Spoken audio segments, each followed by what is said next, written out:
a passionate instigator and dynamic problem solver, Dr. Kevin Ross Emery, the host of the Dr. Kevin Radio Show, will be taking you outside the box, behind the curtain, and identifying the load of BS we are fed every day. And now, Dr. Kevin. Hello, and welcome back to the Dr. Kevin Show, or welcome to the Dr. Kevin Show if this is your first time tuning in.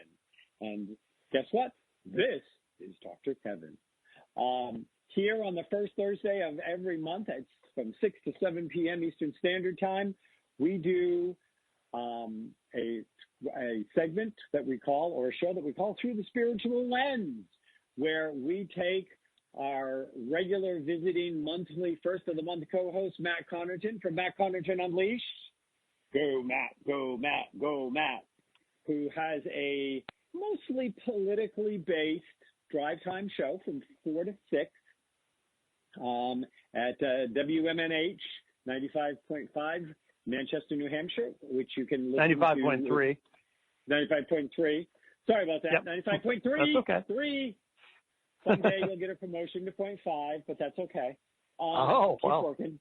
Yeah. Yes. Or you can go to itmnation.com and tune in through there if you are not in the Manchester, New Hampshire area, and be part of that conversation. And we bring in Matt to put politics through a spiritual lens on the first Thursday. You can participate in this conversation by calling 202-570-7057. That's 202-570-7057.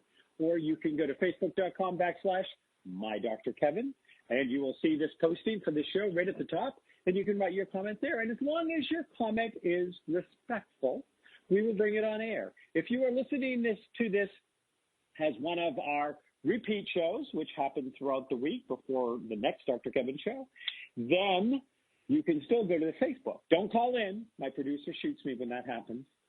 Don't call in on a non-6 to 7 Eastern Standard Time Thursday night, because you'll be calling in on somebody else's show, and they may not be a call-in show. But you can go to Facebook and still post the comment or question, and either Matt or I will answer it. And for those of you who are still getting used to the new Dr. Kevin's regular schedule starting in 2020, we've kept Matt, who has been on my first Thursday for a couple of years now. But the second Thursday of every month is now, we call it Thoughtful Thursday with Lori Powers Auto, where we talk about people doing thoughtful things in the world and things to make you thoughtful and to share good stories of motivation, inspiration, and motivation. And then on the Thursday that is closest to the 20th, depending on whether we have 4 or 5 Thursdays in a month, we have Planetary Influences with Lori and Rob Stewart from Inner Center to talk about what's coming up in the next astrological month.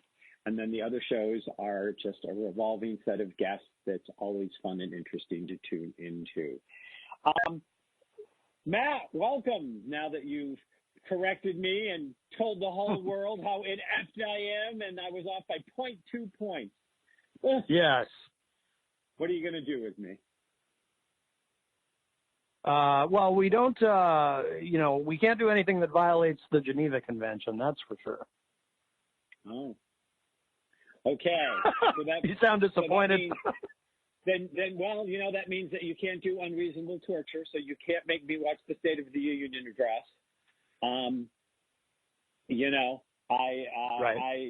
I stopped watching faux reality TV a long time ago, because everything they call reality TV is really a faux reality TV. Much more faux, or much more fake reality TV. I should probably say fake because, the people who warm up to the fake news probably don't know what faux means. Right. The fake reality show. So I didn't want to watch the fake reality show of the State of the Union address. So it would be considered excessive torture to make me sit in front of it and watch it. So that's off the table. The ending was pretty good. Oh, I missed that. What was the ending? Oh, is that the famous thing I'm seeing on social media that Pelosi did? Yes, it is. Oh. I liked it. Yeah, I've seen the picture, I've seen the meme, I've seen the stuff. Um, you know,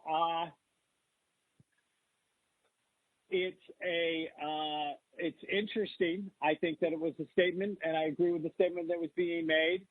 I have looked at something. I don't have it in front of me, and I don't know if I can find it or not. You probably have already seen it, but it was actually MTR going over what was factually incorrect with the State of the Union address. Just the big points. There's like 5 big points where some of what he said was true, but not all of it, or none of what he said was true. You know, his reference to some of, you know, Obama administration versus his, some of it was either completely wrong or mostly wrong.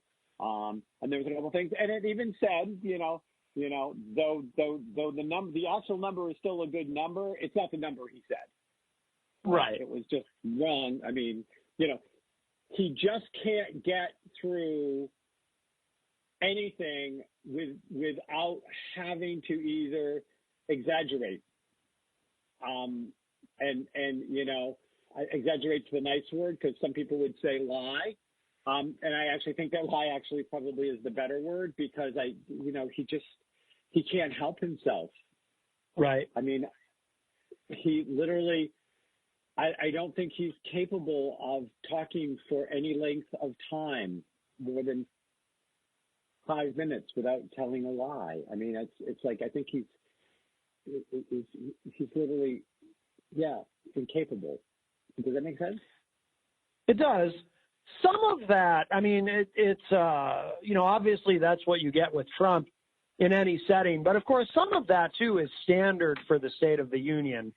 Any president, is going to approach it with some puffery, some exaggerations about their record and about how well the administration is doing. I mean, it's a purely political speech, and but Trump, of course, takes that to a new level, or a new low, if you will, which of course is what apparently prompted Pelosi to rip up the speech at the end. She called it a manifesto of mistruths, I think.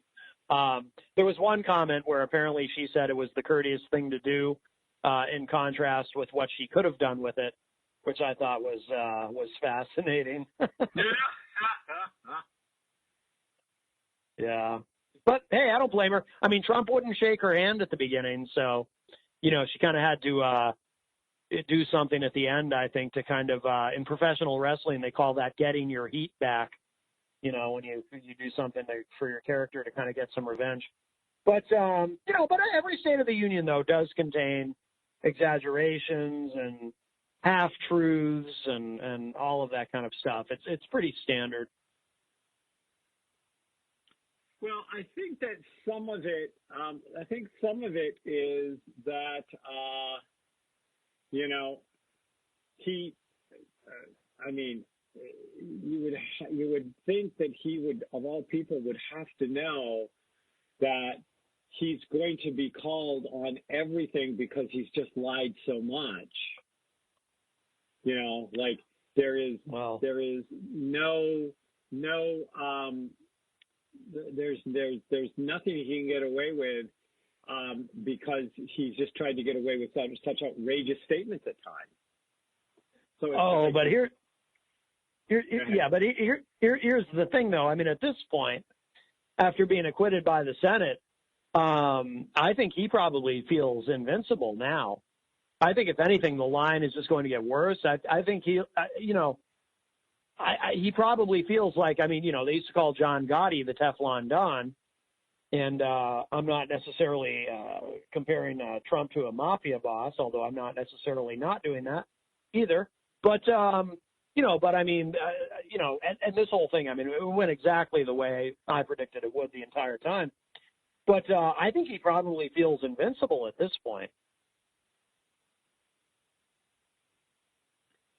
Yeah, I'm sure he does, and I'm sure we're going to see even worse behavior because he's like a child. He can't stop himself. Right. He's going to have to he's going to have to see how far he can push. It's like a 2-year-old. Can I? No. Can I? No. Can I? Can I? Can I? Can I? No. Can I? Can I? Can I? And poor Pelosi feels like she's like, I think she needs, she should at least get 2 points towards sainthood for even just having to deal with him. Because you put a 2-year-old in charge of the country, and all of this stuff, and it's just I don't know. Anyway, so what is going on? I mean, obviously he got acquitted. We knew he'd get acquitted. I was still hoping that there might be some thin possibility of that there might get some witnesses called. So what stands out to you about this whole process the most? Because most of this has unfolded since the last time we talked, and you always have an interesting perspective of things. Well, Mittens of Utah was kind enough to fall on his sword and end his political career by doing the right thing and voting to convict. Of course, he was the only Republican to do so, but it was good to see somebody doing that. I don't know if he was planning to run. He's not up for re-election until 2024, so he's got some time. I don't know if at his age, if he was planning to run for another term, but he won't be able to get reelected again.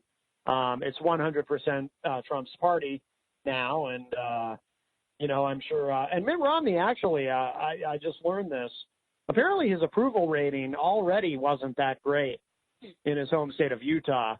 So if he does decide to run for reelection in 2024, I suspect that the MAGA cult, much like their exalted hero, will not let go of the grudge and will make sure that he is primaried in 2024, and then he just won't even be the nominee for his Senate seat. So, but I mean, it was good to see him stand up and say, this is wrong. And I mean, he did, although I should mention too, he did vote to convict on the first article of impeachment, not the second, which I was fine with because I thought the second article of impeachment was a bit dubious, actually. And we can get into that if you want to, why I thought that. But it was good to see, somebody at least having the courage to vote to convict on the Republican side. But I knew they were never going to get enough to actually, for it to actually lead to removal. So one of the things is that, okay, so first of all, tell me, I heard that he was actually doing well in his state. So I don't know, I read something different than you did, but, you could be, you could be right. I mean,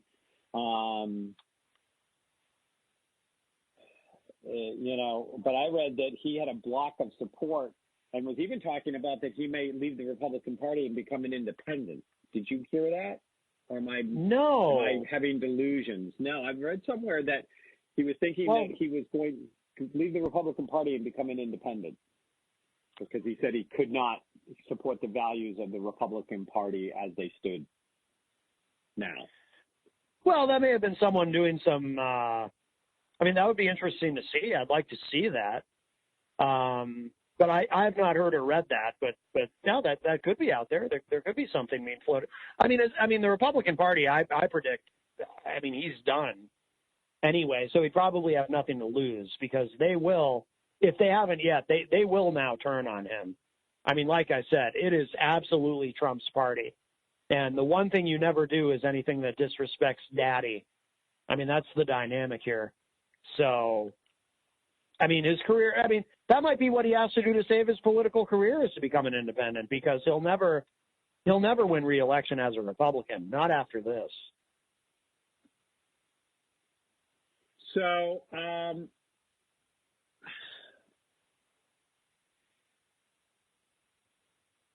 And you're hearing that he doesn't have. I've heard. See, again, I don't know who is correct, who's not correct, who's whatever. But I read that Utah is pretty disgusted with Trump since he's been elected. That there's been some big issues there.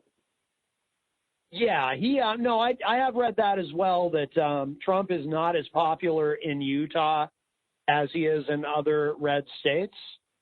But in the end, it's not going to matter. I mean,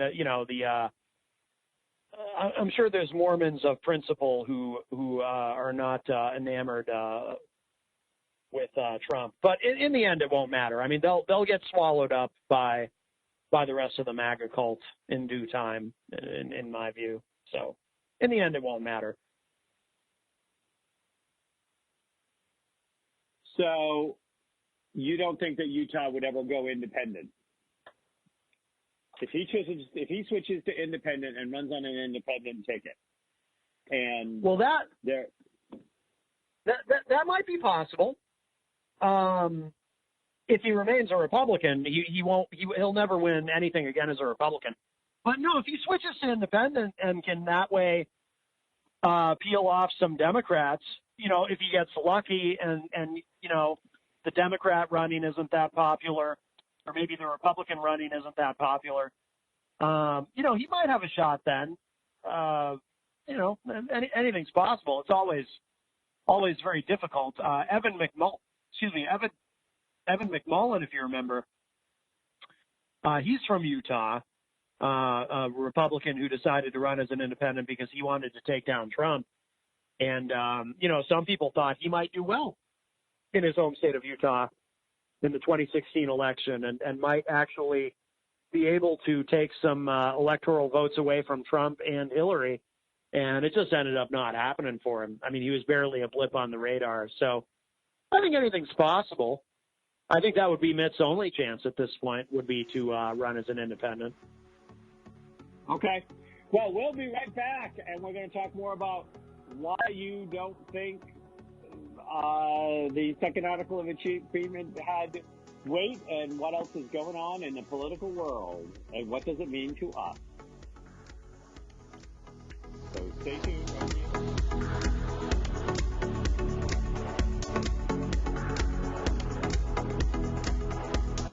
Conscious media for conscious minds. OMTimes. Have you ever wondered how to change your love paradigm? The secret key is finding a love partnership, not just a regular connection. How do you find these? Through conscious relationships. Ascending Hearts Dating is a dating site for people like you that believes in second chances and a different type of spiritual connection. Try Ascending Hearts for free today at ascendinghearts.com and change your love paradigm. Ascending Hearts, the premier dating community for the spiritually awake. Hello, I'm Sandy Sedgbeer, host of OMTimes Magazine's flagship radio show, What is Going On? My passion is sifting through information, research, and innovations from new thought teachers, speakers, and researchers pushing back the boundaries of what we know about life, energy, metaphysics, and the universe. I love shifting perceptions about who we are, why we're here, and how quickly impossible becomes normal when we open our minds, expand our awareness, and accept that the only limits that exist are those we place upon ourselves. So if you're the kind of forward-thinking, eager investigator of what lies beyond the current reality that most perceive, why not make a date to come play with me in the field of possibilities at 4 p.m. Pacific Time, 7 p.m. Eastern Time every Thursday, and together we can discover what's really going on. Imagine being fired because of who you love. Imagine being denied medical treatment because of who you marry. Imagine being evicted because of who you are. Millions of Americans don't have to imagine this. They have to live it. Because in 31 states, it's legal to discriminate against LGBT people. Get the facts at beyondido.org. Brought to you by the Gill Foundation and the Ad Council.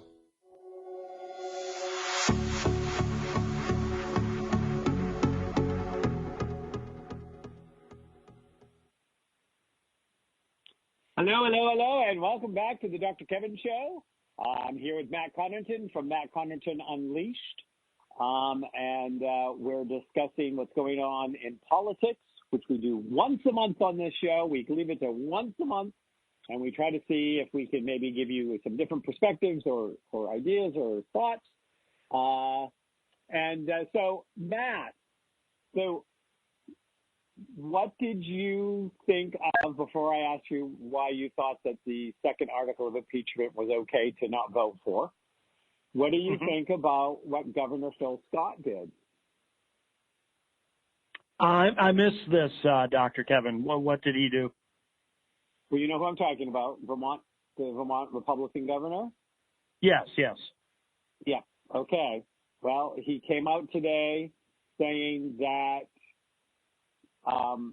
he didn't agree, that he thought that Trump shouldn't be in office, that he shouldn't have been acquitted, that they should have called witnesses. His quote was, if they'd taken more testimony, maybe they'd have had more information and maybe other senators would have acted appropriately. Wow. Well, good for him. And he he's praised a Mitt Romney. Yeah. Well, he's a Republican governor in a very liberal state. So I don't know how conservative he actually is, but I know that Vermont is a lot like Massachusetts in that if you're a Republican, you're not probably much of a conservative. You're probably a very moderate to liberal Republican, kind of like a Bill Weld Republican. So I don't know if that's the case. I don't know a lot about Phil Scott, to be honest with you, but that's just what I'm assuming based on what state he's in. So he might actually be okay.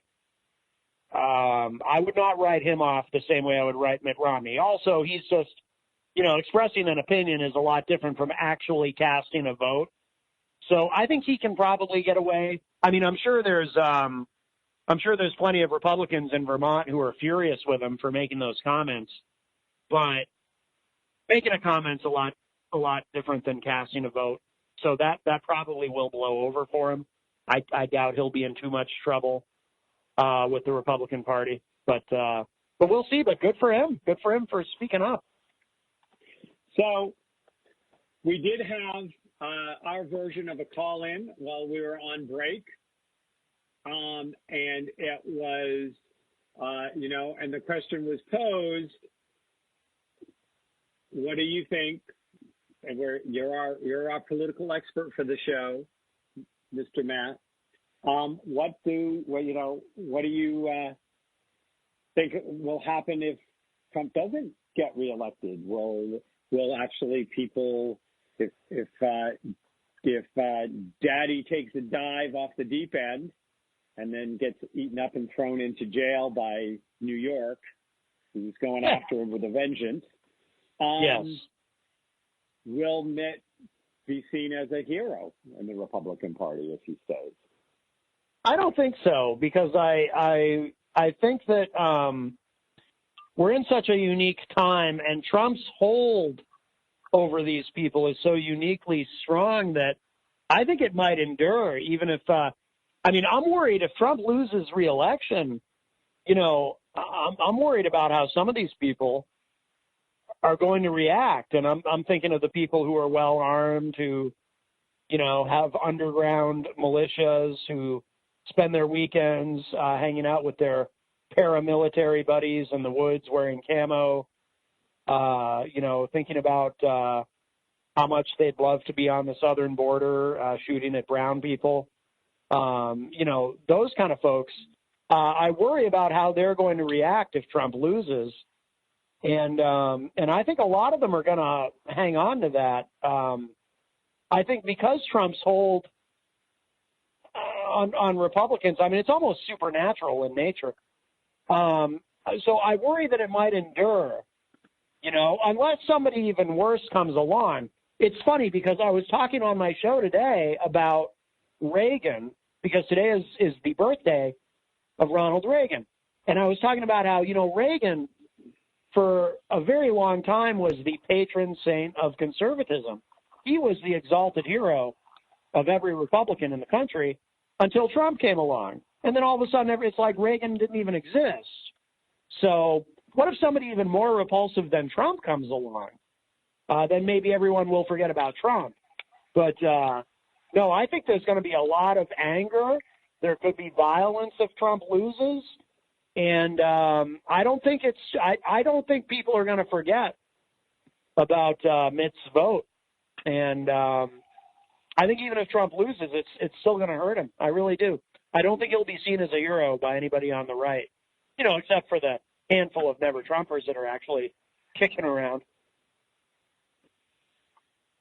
Which maybe it's plateaued out. Last time I knew that was actually a growing number. Whether it was growing enough to make a difference, I can't say. But It was a growing number of Republican never Trumpers. Are we going to see a serious third party come out of all of this? What do you think? No, we would have by now. In the 2016 election cycle, Gary Johnson and Jill Stein had already emerged at this point in the process. So no, it's too late. Now, Vermin Supreme, who I voted for because he ran as a Democrat in 2016, and I voted for him in the Democratic primary. He's now running as a Libertarian, and he may actually, Vermin Supreme, who's been on my show, and I love him, he may actually have a legitimate chance of becoming the Libertarian nominee this time. But obviously he's a novelty candidate. He's not a threat to anybody, well, except to Libertarians who desperately want to be taken seriously. And it looks like the guy who wears a boot on his head might be their nominee, which I think is great. But no, there's no serious third-party threat, or it would have emerged by now. Well, I'm going to disagree, and I'm going to tell you why. And I'm happy to be wrong, because I'm okay with being wrong. It's early in 2020. Mm-hmm. I've got to be wrong at least once this year. Now could be that moment. Sure. But in 2016, so many people never thought that Trump was going to win. Right. And then so many people didn't think Trump was going to be actually as horrible as he was in areas that are having a hard time for people looking away. Yes. You've definitely seen a huge shift happening that's been showing some cracks in Christianity. I mean, I don't know how much on top of you stay aware of that side of things going on, but you know that the Methodist Church is dividing into two churches now. Oh, I didn't know that. Yes. And because they voted to not accept, to not allow gay marriages to happen. And there was a very strong, almost as strong group of Methodist churches that were pro-gay marriage. And in fact, if you noticed, if you go by a Methodist church, usually around here, they'll have something about we welcome all people, or we are a welcoming congregation, or whatever, versus the very more Midwestern Southern Methodist churches, which could still be closer to Southern Baptist. And so a major religion in this country has now voted to separate itself and become two religions because they have this difference. And you have these Christians against Trump, and you have these people that are distancing themselves against some of this truly disgusting theatrical. If there was a false god sent to make all these little Christians stray and lead them into hell, Trump is the guy. I'm waiting for the evangelical, or I like to call them the evangelicals. The evangelicals to fall down and start talking in tongues about Trump is God, because they're practically there now. And this is causing a lot of breakup in a lot of different areas. And if you look around the edges, you see it. And so my thing is that in 2016, nobody really thought Trump was going to get it. And so there was a lot of people that either chose to sit it out or they didn't vote. There was a lot of, and then of course you had all of the irritated Bernie people that felt like that the DNC screwed Bernie to go behind Hillary. And we're going to get to that in a minute too, because that's starting to show its ugly head again. The Bernie cult, which in some ways is starting to strike me as being as cultish as the Trump cult, is now is the time that you have Republicans that would rather chop their fingers off than vote for a Democrat, but might vote for an independent or a libertarian just because they feel obligated to vote and they can't vote for Trump and they won't vote for a Democrat. Mm-hmm. And I think that number may be larger than people think. Yeah, but in 2016, I mean, there were people saying, well, this is a great time for independents because you have two candidates in Trump and Hillary who both have very high negatives, who have people in their own parties who don't, because it took Trump a long time to, well, maybe not that long, but it took him a while to build the love and unconditional adoration that Republicans have for him now. So you had, Gary Johnson as the Libertarian and Jill Stein as the Green Party nominee. And they were actually getting some attention, more attention than third-party candidates typically get. MSNBC in particular really kind of went out of their way to give both of those candidates airtime, sometimes to their detriment, unfortunately. It was on MSNBC that Gary Johnson had his infamous Aleppo moment where he didn't know what Aleppo was, which I think hurt him. But so I think everything was lined up in 2016 for that to happen, and it just didn't happen. So I don't sense that there's any kind of that same energy happening now. But I hope that you're right. I'm an independent. I didn't vote for Trump or Hillary. I try to vote for third party whenever I can, and I may end up if Vermin Supreme is the Libertarian nominee, I may end up voting for him. I think New Hampshire is pretty much a blue state at this point, so it doesn't really matter. Our votes don't matter that much unless you're in a swing state, which I don't think New Hampshire is anymore. But I hope that you're right. I would love for you to be right about this. Yeah.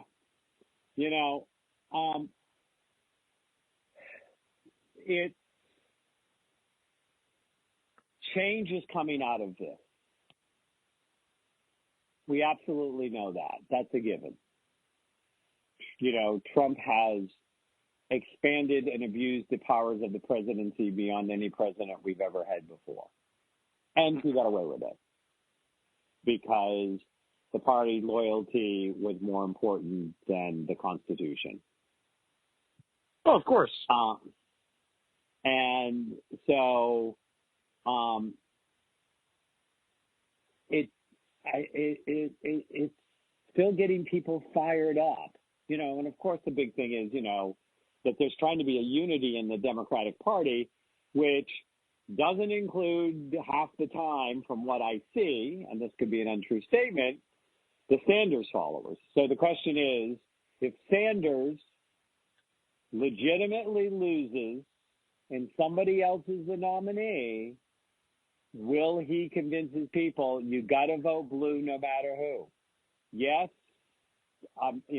When all that stuff came out and it looked like things got rigged and Hillary wasn't as clear a winner as everybody wanted to make her be, but if he actually loses, will he rally his supporters, or are they going to, or will they participate in screwing us over with 4 more years of Trump because they're going to take their ball and their bat and go home and not go vote?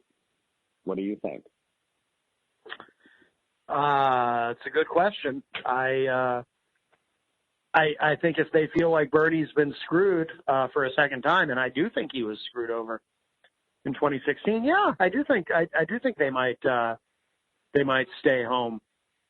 But my prediction, I believe Trump is going to win re-election. I've always thought that, especially now.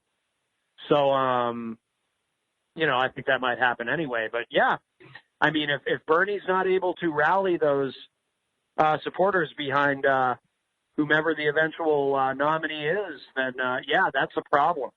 That's a real problem. Well, I mean, I agree that Bernie did not get a fair shake in 2016, but I don't see that happening now. I think if Bernie loses now, it's because there's just enough people that don't think that his democratic socialism is going to be something that's going to fly to beat Trump. If Trump can be beat, and I refuse to give up hope. Call me a cockeyed optimist, but I refuse to give up hope. I don't know that we need to be stuck with the Antichrist for 4 more years, but who knows? Right. But Bernie has got to get his people in line that are, still kind of going, I ain't voting if it ain't Bernie. And it's like, no, you and that's why I say the Bernie thing is almost because have you seen any evidence that Bernie's getting screwed this time? I've been reading some things online that they're trying to figure out how to, that they're trying to figure out how to screw him because they're genuinely worried. Because there's a very good chance he's going to win New Hampshire. And if he wins New Hampshire again, I mean, they can't do what they did in 2016 where he crushed Hillary and yet somehow they still walk out of here with an even number of delegates. They can't pull that again. And I think he's got a shot. I think he's got a shot at the nomination. And he might have won Iowa. I mean, I know Mayor Pete's claiming victory, and I know Mayor Pete's your guy. But last I looked, it was very, very close with 97% reporting, like within 1/10 of a percentage point. So I don't know, but I think there's a lot of panic. If you turn on MSNBC, you'll see all these establishment Republicans who are really trying to take him down, with what they're saying that, he doesn't have a chance to beat Trump and this and that, and really kind of trying to discourage his candidacy. So I think they will try to screw him. I mean, they can't pin their hopes on Biden. Biden just came in 4th in Iowa. I mean, I think they'll try. Yep. Okay, well, we'll be right back. We're going to talk about that a little bit more and a few other things. We still have to hear which impeachment article did Matt think wasn't worth voting yes on.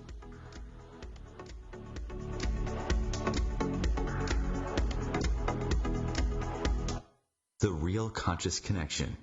OMTimes Radio. IOM FM.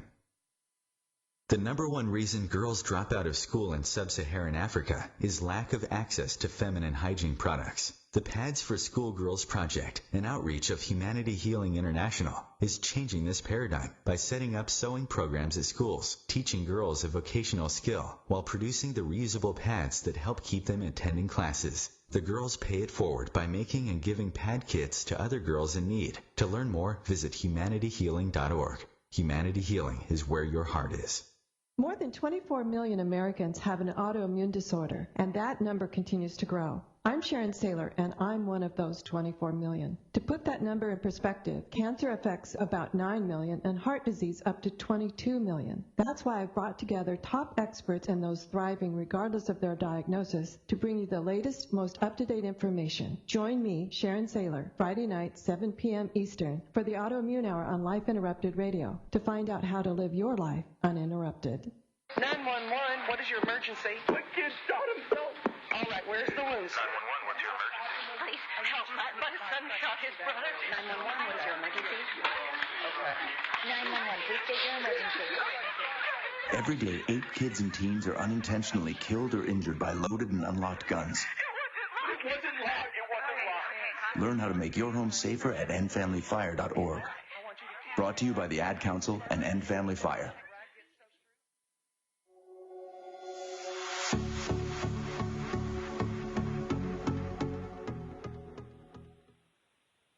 Hello, and welcome back to the Dr. Kevin Show here on the first Thursday in February in 2020. And we are on with Matt Connarton from Matt Connarton Unleashed. You can listen to Matt Connarton from 4 to 6, Monday through Friday at 95.3 WMNH. Or you can go to IPMNation.com and you can hear it through your internet. Either place, you can call in and be part of this conversation. He runs mostly a political show. He covers a few other things, but it runs pretty thick in politics. And that's why we like to have Matt here on the first Thursday of every month to kind of bring his insight and his expertise, even when he's wrong, because Trump's not getting reelected, back, right here to the Dr. Kevin Show. You can be part of this conversation at 202-570-7057. That's 202-570-7057. Or come to facebook.com/my Dr. Kevin. I'm YDRKVIN. Make sure you like the page when you're there. I'm a likable guy. And you can post your question or comment there. And as long as it is respectful, we will bring it on air. So we were talking about, Bernie, and, however you look at it, at this point, Iowa was a win for Mayor Pete, even if he ends up barely being second and not first. It's still a big win. Oh, I agree. Yep. He beat out Biden, Warren, and Klobuchar. And so I really think that, and he's coming in and, the mayor of Nashua just endorsed him, that was his choice. With Mayor Pete. He got an endorsement from Mayor Jim here. Mayor Jim endorsed Mayor Pete, but he's the ex-Mayor Pete, ex-mayor.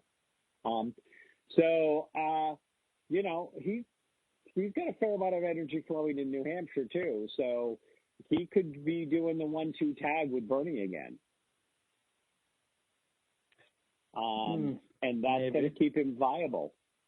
You're sounding very doubtful. You're hearing something different on the street that I am. Yeah, I think it's going to be Bernie. I think Biden may come in second or third. Elizabeth Warren may come in second or third. I could see Mayor Pete coming in fourth. I could be wrong, but that's my prediction. But I didn't expect him to do as well in Iowa as he did, so I could very easily be wrong. Well, we're all doing our best guesses, and we're praying for the best, or whatever you do out there, and seeing it. So talk to me about, so here's a question.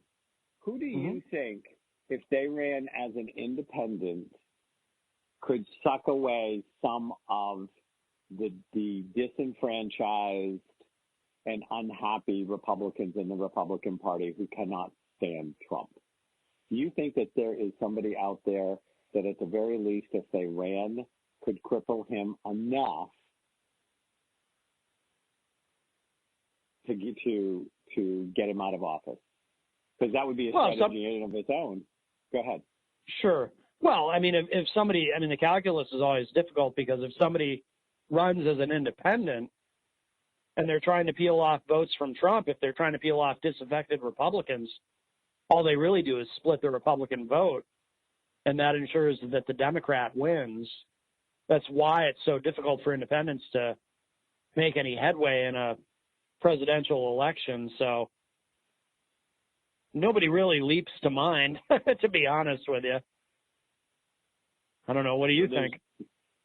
I don't know. I don't know if there's, you're more in the know of who's around and who's there and who's already committed suicide, and I don't see Mitt throwing his hat in the ring at this point.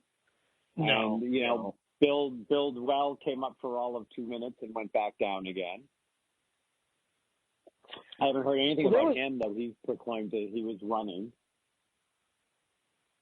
There was a Republican who called my show today who's voting for Bill Weld in the primary, Jeff Cassell. He's a never Trumper.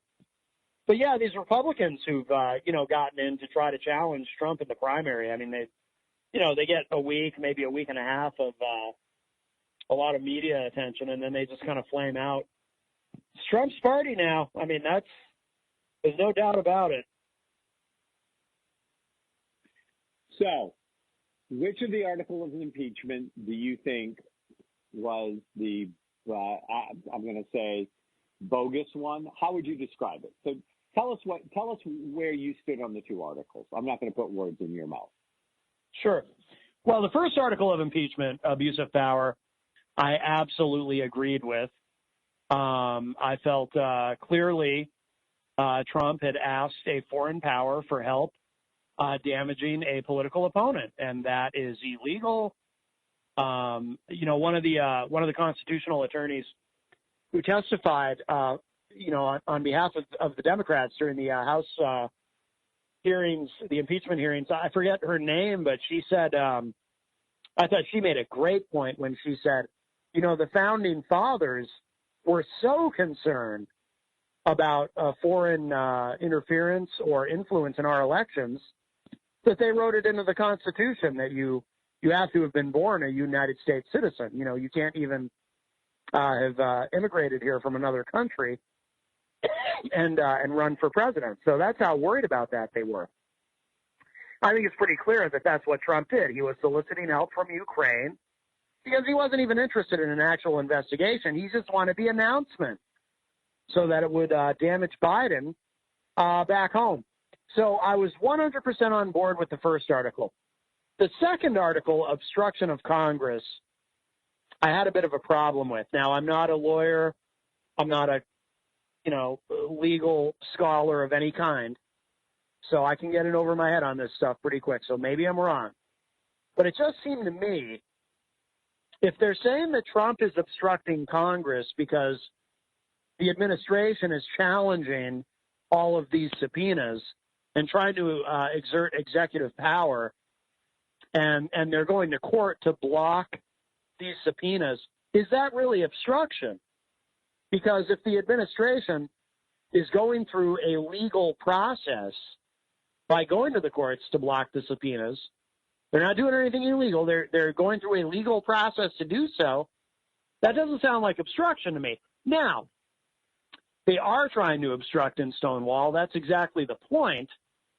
But I don't know if that holds up legally. I mean, we have co-equal branches of government. We have a system of checks and balances. So if the legislative branch is trying to do something that the executive branch objects to, so the executive branch goes to the judicial branch and says, hey, we need you to decide on this.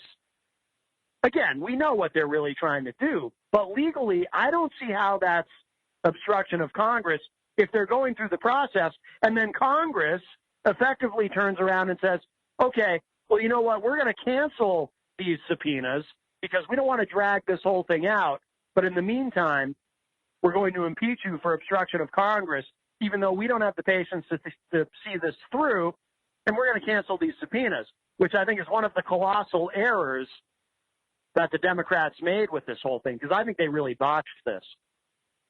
So I don't think the second article holds up. Now, maybe you could impeach him for obstruction of Congress because he let Rudy Giuliani be in charge of his Ukraine policy effectively. And, you have to have somebody operating at that level in your administration. They have to be confirmed by Congress, right? Like, like if you want to make someone Secretary of State, they have to go through a confirmation process. So maybe they obstructed Congress in that way by allowing Rudy Giuliani to run our foreign policy in Ukraine without going through any kind of a process, without even being a federal employee of any kind, just being Trump's personal attorney. So maybe that's obstruction of Congress.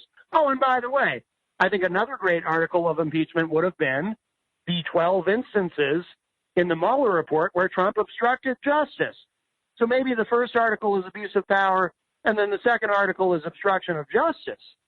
But I wouldn't have done I wouldn't have done obstruction of Congress. I just think that was weak, and I completely understand why Mitt Romney voted against the second article.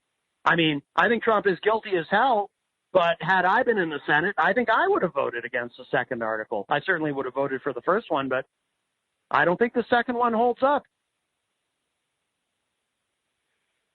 So, okay.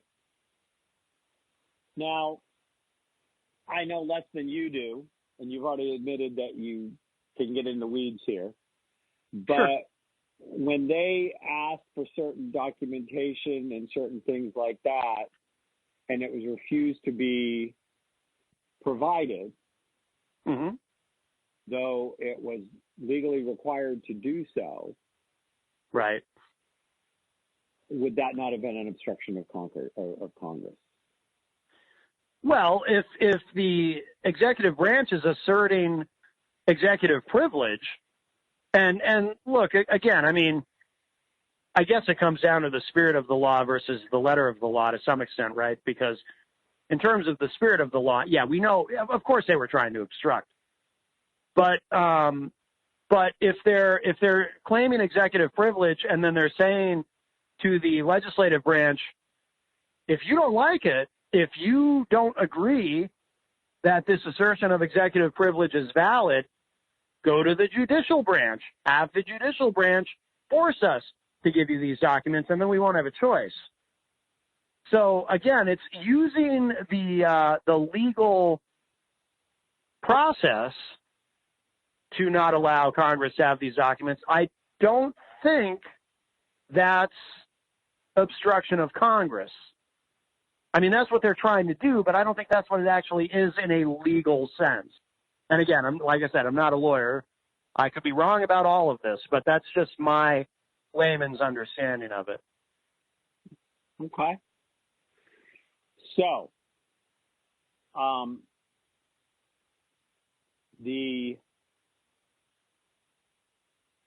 what did you think of how the Chief Justice dealt with everything? Oh, he was fine. On his role. He was fine. He did what he was supposed to do. Nope, I have no problem with John Roberts, and in fact, I commend him for refusing to read the question that Rand Paul had submitted, where he outed the whistleblower. Justice Roberts declined to read that, and wanted to protect the whistleblower, which I think is excellent. So good for him. So no complaints there. I think John Roberts was fine. Do you think that legal action could be taken against Rand Paul? Did he break probably the law with what he did? I don't know. I mean, we have whistleblower protections that are codified in law, but and I'm not an expert on it, but I know a little bit just from conversations on my show with John Hopwood, because he's he is a bit of an expert on that subject. Rand Paul probably did break the law, but I don't think there'll be any consequence for it. But it's certainly a despicable thing to do, regardless of legality. You have to protect whistleblowers, and I think what Rand Paul does by, saying this person's name out loud in the media, it has a chilling effect, and we need whistleblowers. It's critical to a functioning democracy to have whistleblowers who speak up and are protected when they speak up about things that they see that they know are wrong. So I've lost, not that I had that much respect for him to begin with, but I've lost tremendous respect for Rand Paul. I think he's been a very bad actor in all of this. So we now have the highest I saw. I don't know what you saw, and you might have a more accurate number than it was.